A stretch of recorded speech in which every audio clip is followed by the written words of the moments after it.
Olá, tudo bem?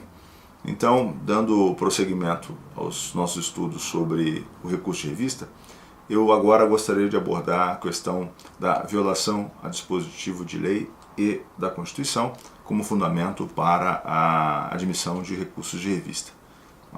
Este pressuposto, esse fundamento, é um fundamento que vincula o relator no caso de haver um reconhecimento da violação. Isso significa dizer que, se o relator do recurso de revista no TST reconhecer a violação, necessariamente, quando da análise do mérito, ele deverá dar provimento ao recurso. Então há uma vinculação. Pois bem, a CLT diz que essa violação deve ser, em primeiro lugar, literal e direta. Essas qualificações são importantíssimas. Literal significa que está compreendido no próprio texto. Se pode depreender a ofensa do próprio texto. Para usar uma explicação que o Pontes de Miranda costumava dar, não basta reconhecer que a lei diz A e a decisão diz B. Aqui não há divergência, ou melhor, não há violação. O que há é a aplicação da lei de forma diversa do seu texto, mas não uma contrariedade flagrante. Para que se caracterize a violação, a lei deve dizer A e a decisão deve dizer não A. Vou dar um exemplo para que nós possamos compreender isso. Imagine que o juiz do trabalho, ao se deparar com uma situação na qual se discute a base de cálculo adicional de insalubridade, afirme categoricamente, ao contrário do que diz a CLT, que a base de cálculo do adicional de insalubridade não é o salário mínimo, o que também contraria a súmula vinculante número 4. Pois bem, se o juiz disser isso, isso de fato destoa da literalidade do texto. É uma contrariedade flagrante. A violação, portanto, é literal.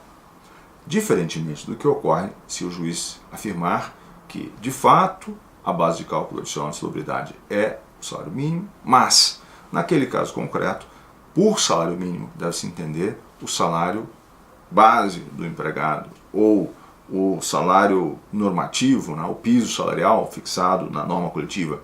Nesse caso, ele está fazendo um exercício hermenêutico e depreendendo uma interpretação, depreendendo uma conclusão, extraindo uma conclusão, para ser mais preciso, extraindo uma conclusão do texto, da literalidade do texto. Não há uma violação direta, portanto.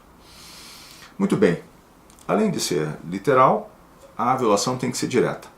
E o que significa isso? Significa que nós não podemos admitir, para caracterizar a ofensa ao dispositivo, que seja necessária a análise de uma eventual violação de um outro preceito.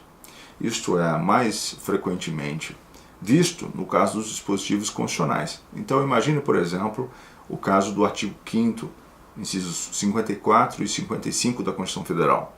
Vamos imaginar que a discussão gira em torno do devido processo legal. Em regra, para se concluir pela violação ao devido processo legal, é necessário fazer uma análise prévia de uma eventual vulneração das regras processuais previstas na legislação ordinária. Então, nesses casos, a violação ao preceito constitucional será indireta. Isto, especialmente nos recursos que são interpostos na fase de execução, é particularmente importante e é a razão pela qual a maior parte dos recursos de revista em execução não é admitida, porque a súmula 266 restringe, assim como o artigo 896, parágrafo 2º, a admissão do recurso de revista às hipóteses de violação literal e direta ao texto constitucional, o que é particularmente difícil de comprovar, considerada essa necessidade de investigação da legislação infraconstitucional. Muito bem, violação tem que ser literal e direta, e há preceitos legais e constitucionais. Qual é o espectro, qual é a abrangência semântica dessa expressão? Bom, aqui estão compreendidas violações a decreto-lei, medida provisória, também estão compreendidas violações, segundo a interpretação que diversos autores fazem, a tratados internacionais incorporados pelo país e mesmo convenções da OIT, sobretudo. Embora nesse aspecto, deixe-me fazer um parênteses, haja precedentes existido o contrário de algumas turmas do TST. Mas uma vez incorporado ao nosso ordenamento jurídico, por meio do procedimento que tem como ápice a ratificação, essas normas têm o status de, no mínimo, norma infraconstitucional, de lei ordinária. portanto seriam passíveis de violação e isto poderia servir de fundamento para o recurso de revista. Pois bem, não servem, por outro lado, violações indicadas a quaisquer normas que não tenham status de lei em sentido formal. É o caso, por exemplo, de decretos regulamentares, portarias, instruções normativas, normas coletivas, convenções e acordos coletivos, entre outros.